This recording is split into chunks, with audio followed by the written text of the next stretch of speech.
একদিন আমার পুত্রবধূ প্রিয়াঙ্কা আমার ডাক্তার ছেলে অভিজিৎকে অত্যন্ত রাগান্বিত ও কঠোর স্বরে বলল, নিজের গেঁয়ো মাকে নিজের হাসপাতালেই রাখো, অথবা যে আবর্জনা থেকে তুলে এনেছো সেখানেই ফেলে দিয়ে এসো, না হলে আমি নিজেকে আঘাত করে থানায় পৌঁছে যাব।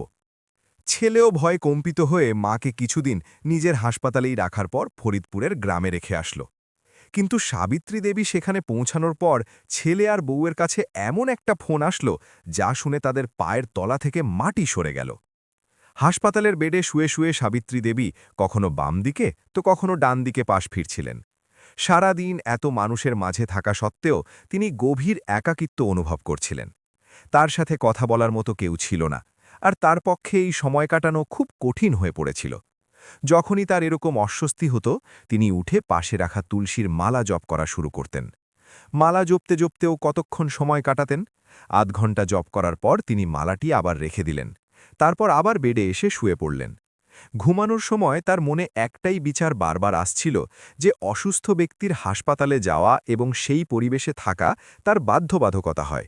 কিন্তু ভগবানের কৃপায় তার তো কোনো অসুখ নেই, তবু নিজের ভাগ্যের কারণে বা বলা ভালো তার ছেলে বউয়ের কারণে তাকে এই হাসপাতালে থাকতে হচ্ছে। আসলে কিছু সময় আগে পর্যন্ত সাবিত্রী দেবী তার স্বামীর সাথে ফরিদপুরের গ্রামেই থাকতেন, কিন্তু 1 বছর আগে তার স্বামীর হার্ট অ্যাটাক হওয়ার কারণে দুর্ভাগ্যজনক মৃত্যু হয়। স্বামীর মৃত্যুর পর তিনি পুরোপুরি একা হয়ে পড়েছিলেন, তাই তার ছেলে তাকে নিজের সাথে ঢাকায় নিয়ে আসে। তার পুত্রবধূ প্রিয়াঙ্কার নিজের শাশুড়ির সাথে থাকার একদমই ইচ্ছে ছিল না, তবুও গ্রামবাসী আর আত্মীয় স্বজনদের চাপের কারণে তার ছেলে তাকে সাথে করে ঢাকায় আনতে রাজি হয়েছিল। সাবিত্রী দেবীর ছেলে অভিজিৎ একজন খুব বড় ডাক্তার ছিল, এই কারণে তাকে বড় বড় মানুষের সাথে মেলামেশা করতে হতো। তার শ্বশুরবাড়ির লোকেরাও খুব বড় ঘরের ছিল, কিন্তু সাবিত্রী দেবী ফরিদপুরের গ্রামের এক সাধারণ মহিলা ছিলেন, তাই তিনি এই সমস্ত মানুষদের থেকে দূরেই থাকতেন। সাবিত্রী দেবীর একটা চোখ নকল ছিল, তাই তার নাতি আর তার পুত্রবধূ তাকে খুব কথা শোনাত। একদিন সাবিত্রী দেবীর নাতি তার কাছে আসলো এবং কর্কশ্বরে বলল, দিদিমা, এখানে সোফায় বসবেন না, আপনি আপনার ঘরে যান, আমার কিছু বন্ধু বাড়িতে আসবে। এতে সাবিত্রী দেবী খুব আদর করে বললেন, আরে ভাই, আমি তো খুব অল্প জায়গায় বসে আছি, তোমার বন্ধুদের বসার জন্য তো অনেক জায়গা আছে। সে বলল, না দিদিমা, আপনি ওদের সামনে বসবেনই না, আমার বন্ধুরা আমাকে খ্যাপায়, ওরা আমাকে নিয়ে মজা করে, আমার অপমান করে, বলে যে তোমার দিদিমা গ্রামের গেঁয়ো। নাতির চিৎকার শুনে ভেতর থেকে পুত্রবধূ প্রিয়াঙ্কার আওয়াজ আসলো, কি হয়েছে বাবা, এত রাগে চিৎকার করছো কেন? মা, দেখো না, দিদিমা সব সময় এখানেই সামনের সোফায় বসে থাকেন, আমার বন্ধুরা আসতে চলেছে আর দিদিমা নিজের ঘরেও যাচ্ছেন না, এখানেই বসে আছেন। এতে সাবিত্রী দেবীর পুত্রবধূ তাকে বলল, মা, আপনি আপনার ঘরে কেন যান না? অকারণে আমাদের মান সম্মান নষ্ট করতে কেন উঠে পড়ে লেগে থাকেন সব সময়? অন্তত আমাদের মান সম্মানের কথা তো ভাবুন। বেচারি সাবিত্রী দেবী কিছু না বলে সোজা নিজের ঘরের এক কোণে গিয়ে বসে পড়লেন। সত্যি বলতে তার নিজের ঘরে খুব একাকিত্ব বোধ হতো। কতক্ষণ আর দেওয়ালের দিকে তাকিয়ে সময় কাটাতেন, তাই তিনি বাইরে সোফায় এসে বসে পড়তেন। সেখানে বসে অন্তত বাচ্চাদের মুখগুলো তো দেখতে পাওয়া যেত, তাতে মনটা একটু ভালো হতো। কিন্তু নাতি আর পুত্রবধূর তার বাইরে বসা পছন্দ ছিল না। অন্যদিকে সাবিত্রী দেবীর ছেলে অভিজিতের নিজের স্ত্রী আর ছেলের ব্যবহার ভালো লাগত না, কিন্তু নিজের মায়ের অপমান হতে দেখেও সে চুপ করে থাকত, কারণ সে যদি কিছু বলতো তবে তার স্ত্রী আর ছেলে তার বিরোধিতা করত। এবং প্রিয়াঙ্কা বলতো, যদি তুমি তোমার মায়ের পক্ষ নাও তবে আমি থানায় গিয়ে তোমার আর তোমার মায়ের বিরুদ্ধে মারধরের অভিযোগ লিখে রিপোর্ট লিখিয়ে দেব। কিছুদিন পর প্রিয়াঙ্কা তার স্বামীকে বলল, শোনো, পরশু আমার বান্ধবীরা বাড়িতে পার্টির জন্য আসবে। তারা সবাই কতটা উচ্চবিত্ত আর ভালো বড় খানদানের সেটা তো আপনিও ভালো করেই জানেন, কিন্তু আপনার মা সবসময় এখানেই সামনে বসে থাকেন, আর তিনি আমার বান্ধবীদের সাথে নিজের সেই গেঁয়ো ভাষায় কথা বলতে শুরু করেন। আমার খুব লজ্জা লাগে, আর এখন আমি এইসব সহ্য করব না। আপনার মাকে আপনি যে আবর্জনা থেকে এনেছিলেন না গ্রামে, সেখানেই গিয়ে আবার রেখে আসুন। স্ত্রীর কথা শুনে অভিজিৎ বলল, প্রিয়াঙ্কা, তুমি পাগল হয়ে গেছ নাকি? এই অবস্থায় যদি আমি মাকে ফিরিয়ে দিয়ে আসি তবে সব আত্মীয় আর গ্রামবাসী আমাকে কি বলবে? এটা তো ভুল। তাদের সামনে আমার কোনো সম্মান থাকবে না যে আমি এত বড় ডাক্তার হয়েও নিজের মাকে ঠিকমতো সামলাতে পারছি না, তার যত্ন নিতে পারছি না। কিন্তু প্রিয়াঙ্কা নিজের কথায় অনড় ছিল। সে তার স্বামীকে পরিষ্কার ভাষায় বলে দিল, হয় নিজের মাকে গ্রামে গিয়ে রেখে আসুন অথবা বৃদ্ধাশ্রমে গিয়ে রেখে আসুন, কিন্তু এখন আমি তাকে নিজের বাড়িতে থাকতে দেব না, না হলে আপনি তো জানেনই আমি কি করতে পারি। এটা শুনে বেচারা অভিজিৎ চিন্তায় পড়ে গেল। সে ভাবতে লাগল সে নিজের মাকেও ছাড়তে চায় না, আবার অন্যদিকে তার স্ত্রীও কিছু শুনতে রাজি নয়। সে ভাবছিলই, তখনই হঠাৎ তার মুখে হাসি আসল। ডাক্তার ছেলে এই সমস্যার এক নতুন উপায় খুঁজে বের করল, যাতে সাপও মরে আর লাঠিও না ভাঙে। পরের দিন সে তার মাকে তার জিনিসপত্র সহ নিজেরই হাসপাতালে শিফট করে দিল। সাবিত্রী দেবী নিজের ছেলের হাসপাতালের একটি প্রাইভেট ওয়ার্ডে পৌঁছে গেলেন, বা বলা ভালো তাকে পৌঁছে দেওয়া হলো, কারণ তিনিও তার ছেলে আর বউয়ের জন্যে একটা মালপত্রের মতোই ছিলেন। তার সুখ দুঃখে কারও কিছু যায় আসত না। মাঝে মাঝে ওয়ার্ড বয় এসে তাকে খাবার দিয়ে যেত এবং সময়ে সব জিনিস দিয়ে যেত, তাই তিনি কিছুক্ষণ তার সাথে কথা বলে নিতেন। রোগীদের জন্য বানানো খাবার তার একদমই পছন্দ ছিল না, কিন্তু তিনি চুপচাপ সেই খাবার খেয়ে নিতেন। কিছুদিন কেটে যাওয়ার পর হাসপাতালের সব প্রাইভেট ওয়ার্ড ডেঙ্গু রোগের কারণে ভরে গেল, কিন্তু তবুও নতুন রোগী আসতেই থাকল। এর মূল্য সাবিত্রী দেবীকেও চোকাতে হল। প্রতিদিন ৭,০০০ টাকার প্রাইভেট ওয়ার্ড মায়ের ভালোবাসার ওপর ভারী হয়ে উঠল এবং ডাক্তার ছেলে মায়ের বেড জেনারেল ওয়ার্ডে শিফট করিয়ে দিল। সাবিত্রী দেবী চারদিকে শুধু রোগী আর রোগী দেখতে পাচ্ছিলেন।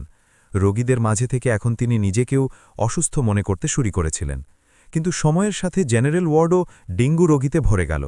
তখন সাবিত্রী দেবীকে হাসপাতালের হলে বসিয়ে দেওয়া হলো। হলে বসে বসে এখন তার নিজের ওপর রাগ হতে শুরু করল। চোখ দিয়ে অশ্রুর প্লাবন আসার মতো অবস্থা, কিন্তু নজর গোশালার গাড়িতে রাখা রুটিগুলোর ওপর আটকে ছিল। যখন সব মহিলারা গাড়িতে রুটি দিয়ে চলে গেল, তখন ক্ষুধায় কাতর সাবিত্রী দেবী গাড়ির দিকে এগিয়ে গেলেন। এদিক ওদিক তাকিয়ে দেখলেন কাছে কেউ নেই। তিনি চট করে গাড়িতে হাত দিলেন, আর যতগুলো রুটি হাতে আসলো সেগুলো শাড়ির আঁচলে লুকিয়ে তাড়াতাড়ি ঘরে ফিরে আসলেন। একটা দীর্ঘশ্বাস ফেলে তিনি নিজের বিছানায় বসলেন।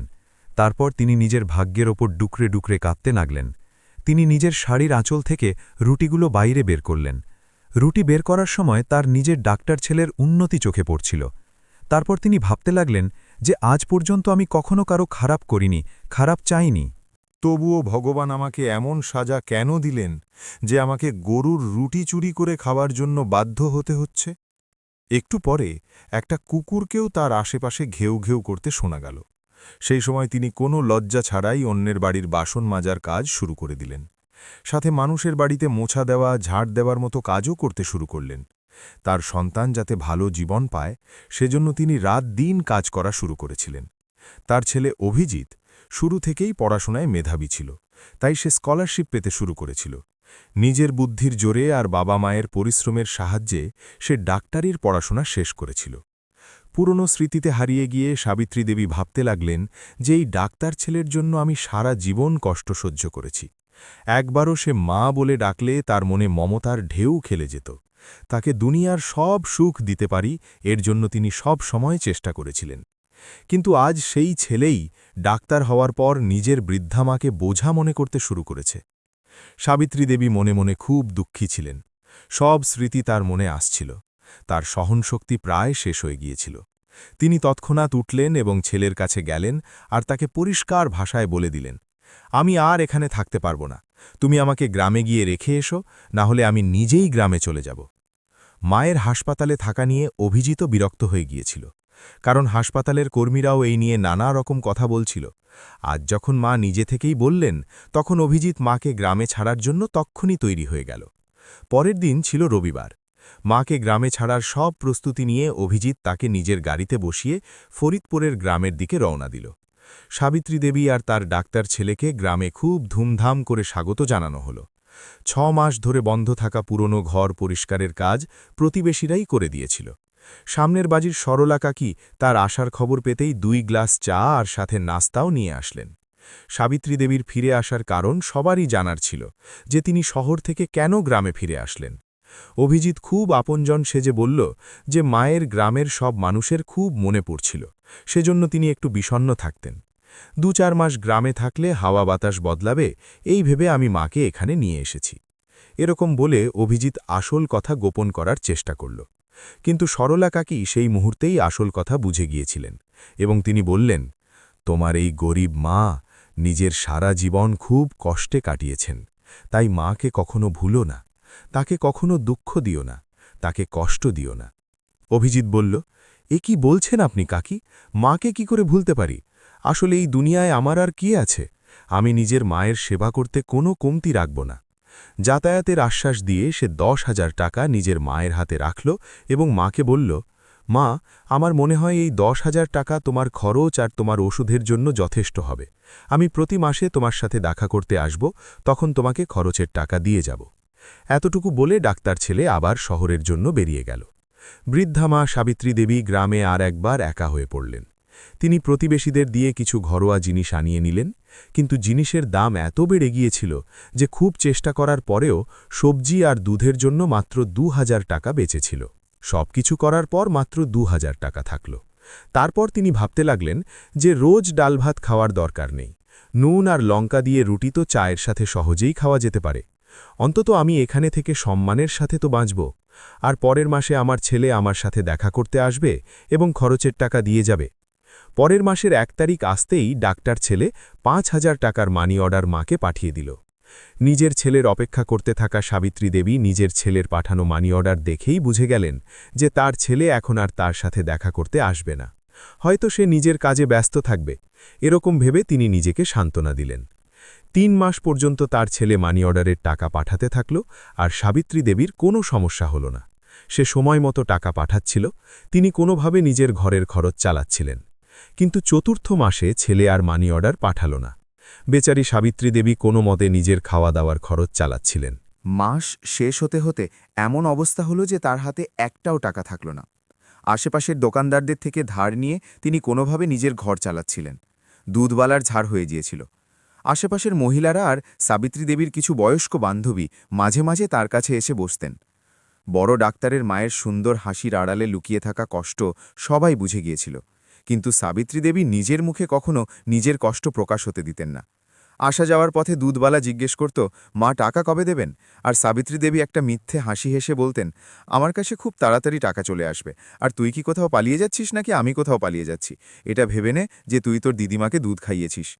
কিন্তু এই সব কথায় আর কতদিন চালানো যেত, তাই তিনি দুধ নেওয়াও বন্ধ করে দিলেন। তিনি এখন চাল ডাল নেওয়ার জন্য দোকানেও যেতেন না। ঘরের সব আনাজের কৌটা খালি হয়ে গিয়েছিল, খাওয়ার মতো কিছুও বেঁচে ছিল না। আটার কৌটা খুলে দেখলেন তাতে সামান্য আটা বেরোলো, যা দিয়ে তিনি কোনো মতে 2টো রুটি বানিয়ে নিলেন। কোনো মতে নুনের সাথে 2টো রুটি নিয়ে তিনি বসলেন। তখনই দরজা দিয়ে আওয়াজ আসলো। একজন ক্ষুধার্ত ভিখারি করুণ স্বরে ভিক্ষে চাইতে লাগলো আর বলল, মা একটা রুটি দিন, ভগবান আপনার ছেলের আয়ু লম্বা করবেন আর তার অনেক উন্নতি হবে।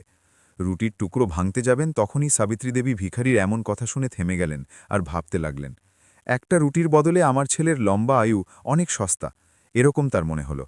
তিনি তখনই একটা রুটি তুলে ভিখারিকে দিয়ে দিলেন, আর বাকি থাকা একটা রুটি খাওয়ার জন্য শুরু করতে যাবেন, তখনই একটা কুকুর এসে তার সামনে বসল আর খুব আশা নিয়ে তার দিকে তাকাতে লাগল।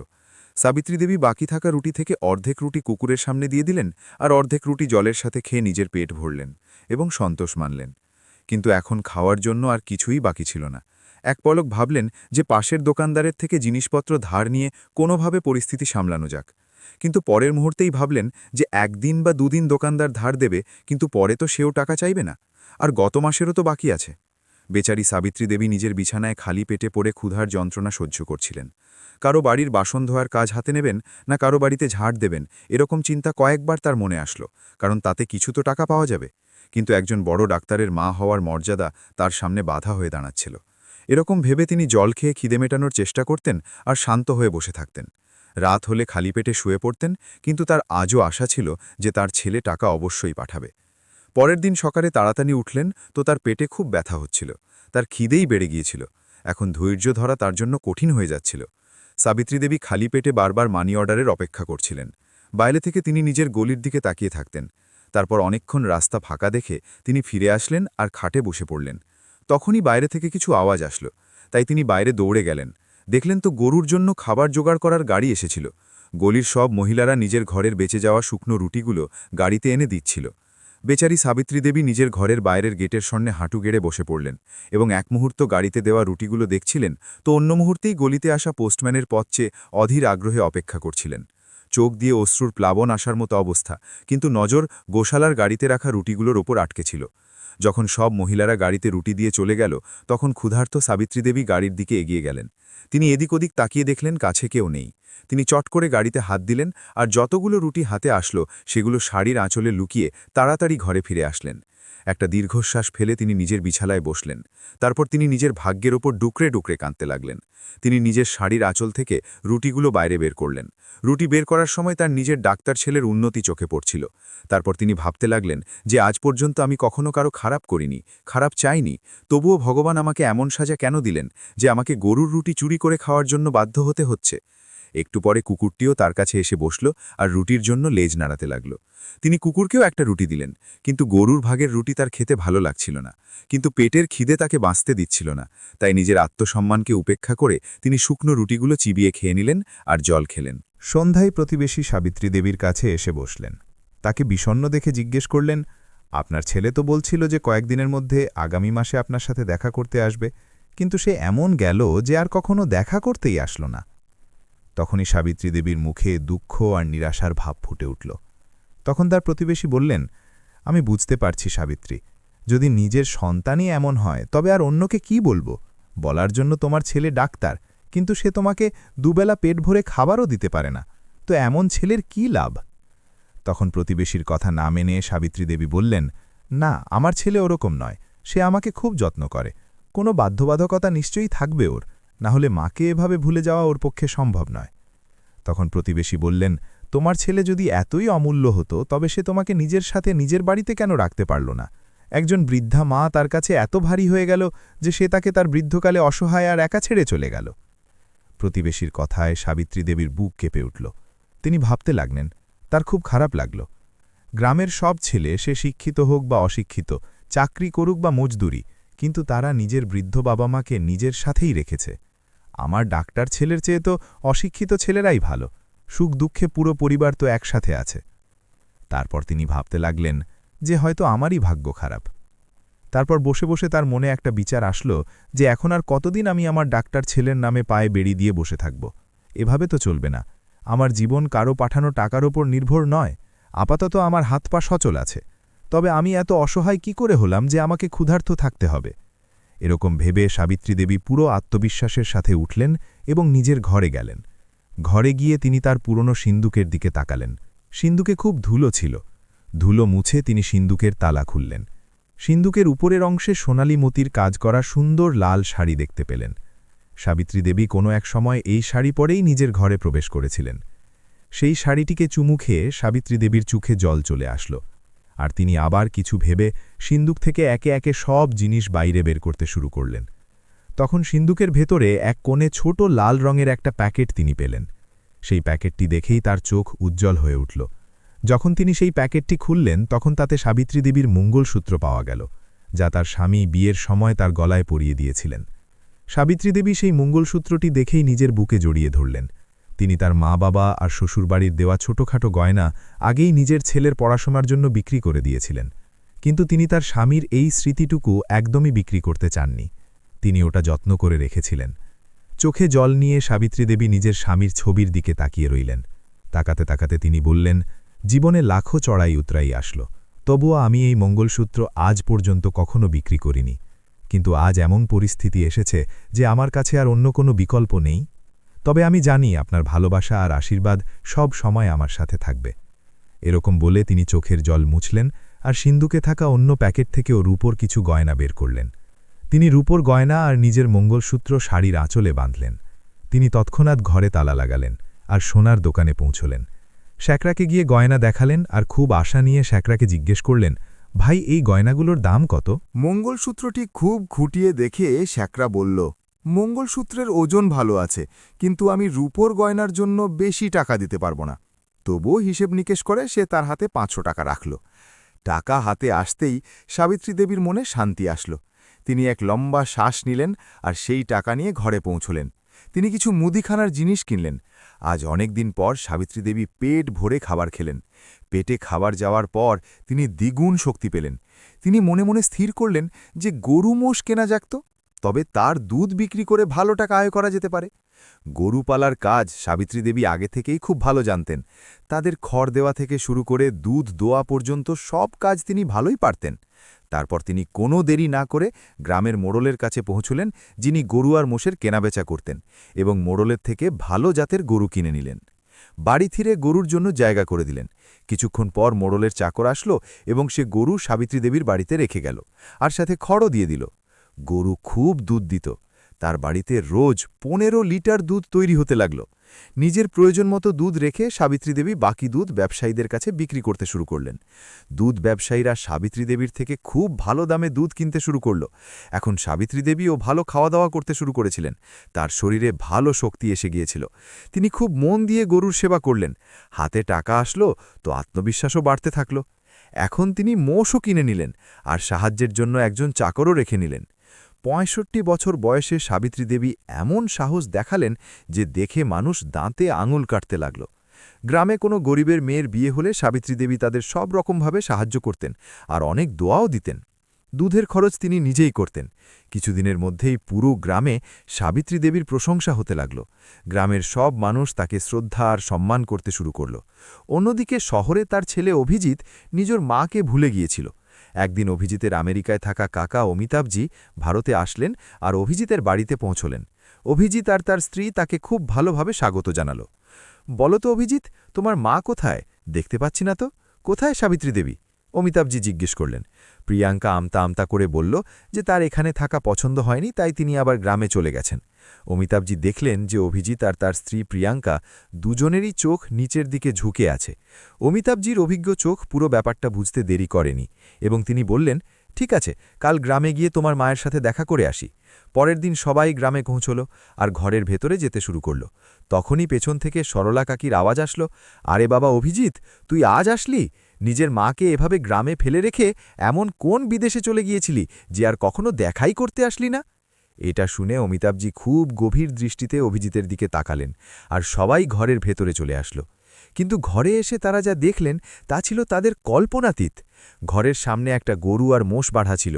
একজন চাকর খুব জোরে জোরে গরু আর মোষের সেবা করছিল। তাকে কিছু জিজ্ঞেস করার আগেই সাবিত্রী দেবী বালতি নিয়ে গরুর দুধ দোয়ানোর জন্য বাইরে আসলেন। সেই মুহূর্তে অভিজিৎ মায়ের পায়ে লুটিয়ে পড়ল আর হাও মাও করে কাঁদতে লাগল। তখন অমিতাভজি বললেন, বাহ বাবা, তুমি তো মা বাবার নাম খুব উজ্জ্বল করেছ। তোমার মতো ছেলে থাকতেও তোমার মাকে এই দিন দেখতে হলো, এরকম আমি কখনো ভাবিনি। অভিজিতের কোনো কথা বলার মুখ ছিল না। তখন অমিতাভজি বললেন, সাবিত্রী, আমি সব জানি। তারপর প্রিয়াঙ্কার দিকে তাকিয়ে বললেন, কি বৌমা, তোমার নিজের শাশুড়ির কুরূপ চেহারা পছন্দ নয় না? তাই তোমার তাকে কারো সাথে পরিচয় করিয়ে দিতে লজ্জা লাগে? অমিতাভজির এই কথা শুনে প্রিয়াঙ্কার নির্বাক হয়ে গেল। তারপর অভিজিতের দিকে তাকিয়ে অমিতাভজি বললেন, আজ আমি তোমাকে একটা রহস্যের কথা বলতে চলেছি। এটা শুনে সাবিত্রী দেবী তাকে কিছু না বলার জন্য অনুরোধ করতে লাগলেন। তখন অমিতাভজি বললেন, না সাবিত্রী, এটা বলা জরুরি। এই রহস্য গোপন রেখে কোনো লাভ নেই। অভিজিৎ, যখন তুমি ছোট ছিলে আর তুমি খুব দুষ্ট ছিলে, একবার তুমি খেলতে খেলতে গরম তেলের কড়াইয়ের কাছে পড়তে পড়তে বেঁচে গিয়েছিলে। তোমার মা তোমাকে বাঁচানোর জন্য তৎক্ষণাৎ তোমাকে নিজের দিকে টানলেন, কিন্তু এই চেষ্টায় তার হাত থেকে সেই কড়াই পড়ে গেল আর গরম তেলের ছিঁটে তার চোখে লাগল। তোমার জীবন বাঁচানোর জন্য তোমার মা নিজের চোখের বলিদান দিয়েছিলেন। এই চোট সেই দিন লেগেছিল যার কারণে তোমার মায়ের এমন অবস্থা হয়েছে। এটা শুনে অভিজিৎ আর তার স্ত্রীর পায়ের তলা থেকে মাটি সরে গেল। অনুশোচনায় দগ্ধ অভিজিৎ মায়ের পা জড়িয়ে ধরে হাউমাউ করে কাঁদতে শুরু করল আর বলল, মা, আমাকে মাফ করে দাও। সাবিত্রী দেবী নিজের ছেলেকে তুললেন আর তাকে নিজের বুকে জড়িয়ে ধরলেন। তার পুত্রবধূ আর তার নাতি তার পায়ে পড়ে ক্ষমা চাইতে লাগল আর বলল, আজ থেকে আপনি আমাদের সাথেই থাকবেন, আপনার এইসব কাজ করার কোনো দরকার নেই। সাবিত্রী দেবীর প্রেমময় হৃদয় সবাইকে ক্ষমা করে দিল, কিন্তু তিনি পুত্রবধূ আর ছেলের সাথে যেতে সাফ মানা করে দিলেন। অভিজিৎ বারবার মায়ের সাথে যাওয়ার জন্য মিনতি করল, কিন্তু সাবিত্রী দেবী বললেন, না বাবা, এখন তোমার সাথে শহরে যাওয়ার কোনো প্রশ্নই ওঠে না। পরমেশ্বরের কৃপায় আমি এখন স্বাবলম্বী হয়েছি, আর আমি আমার জীবনে খুব খুশি। আর সবচেয়ে বড় কথা এই যে আমি এখানে সম্মানের সাথে বাঁচছি। মায়ের সাথে দেখা করে ছেলে আর পুত্রবধূ বাড়ির দিকে রওনা হতে লাগল। তখন ছেলে মাকে কিছু টাকা দিতে চাইল। টাকা নেওয়ার জন্য হাত বাড়াতেই সাবিত্রী দেবীর সেই শুকনো রুটিগুলো মনে পড়ল, যা খেয়ে তিনি নিজের অসহায় দিন কাটিয়েছিলেন। আর এখন তার হৃদয় ভেতর থেকে কেঁপে উঠল। তারপর তিনি ভারাক্রান্ত মনে বললেন, আমার এই টাকার কোনো দরকার নেই বাবা, এই টাকা তুমি নিজের কাছে রাখো, তোমার কাজে লাগবে। শুধু আমাদের একটা কথা মনে রেখো, কোনো ব্যক্তিরই নিজের সাফল্যে অহংকার করা উচিত নয় এবং প্রতিকূল পরিস্থিতিতে কখনো হার মানা উচিত নয়। সাবিত্রী দেবী ৬৫ বছর বয়সে এটা প্রমাণ করে দিয়েছেন যে মানুষ কখনো বুড়ো বা লাচার হয় না যতক্ষণ তার আত্মবিশ্বাস জীবিত আছে। ছেলের পাঠানো টাকা না আসলেও তিনি ভেঙে পড়েননি, বরং তিনি পরিশ্রমের পথ বেছে নিয়েছেন এবং একটি সফল ব্যবসা গড়ে তুলেছেন। আত্মনির্ভরতা ব্যক্তিকে সমাজে সেই সম্মান দেয় যা চেয়েও কখনো পাওয়া যায় না। পুত্রবধূ প্রিয়াঙ্কা আর ছেলে অভিজিৎ মাকে আবর্জনা মনে করে হাসপাতালের ওয়ার্ডে ঘুরে বেড়ানোর জন্য ছেড়ে দিয়েছিল, কিন্তু শেষে তারা নিজের ভুল তখন বুঝতে পারল যখন তারা সাবিত্রী দেবীকে নিজেদের চেয়ে বেশি সফল আর সম্মানিত দেখতে পেল। এটা মনে করিয়ে দেয় যে যেমন বপন করবে তেমনই ফল পাবে। সাবিত্রী দেবীর সিদ্ধান্ত যে তিনি নিজের ছেলের সাথে থাকবেন না, এটা তার আত্মসম্মানের জয়। তিনি এটা পরিষ্কার করে দিয়েছেন যে ক্ষমা করা মহত্বের পরিচয়, কিন্তু নিজের মর্যাদাকে বিসর্জন দিয়ে আবার সেই গর্তে ফিরে যাওয়া বুদ্ধিমানী নয়। সবাইকে অনেক অনেক ধন্যবাদ। ভালো থাকবেন।